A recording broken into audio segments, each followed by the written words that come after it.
Hi friends, easy ക്വാണ്ടിലേക്ക് സ്വാഗതം. ചോദ്യം നോക്കാം. 3/1/4 പ്ലസ് 5/4/9 പ്ലസ് 7/9 പ്ലസ് 9/16 ഇത്തരത്തിലുള്ള ചോദ്യങ്ങൾ നമ്മൾ ചെയ്തിട്ടുണ്ട്. പക്ഷെ ഇതിൽ നിന്നും ചെറിയ ഒരു വ്യത്യാസമുള്ളതായിരുന്നു. അപ്പോ ഈ ചോദ്യം നോക്കുക. ഇതില് ഛേദത്തിൽ 1/4 എന്ന് എഴുതിയിട്ടുണ്ട്. 4ഉം 1ഉം തമ്മിലുള്ള വ്യത്യാസമായ 3 ആണ് അംശമായി എഴുതിയിട്ടുള്ളത്. ഇവിടെ രണ്ടാമത്തതില് 4 × 9 9ഉം 4ഉം തമ്മിലുള്ള വ്യത്യാസമായ 5 ആണ് അംശം.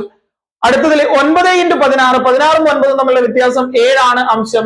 അടുത്തത് 16 × 25 25ഉം 16ഉം തമ്മിലുള്ള വ്യത്യാസം 9 ആണ് അംശം.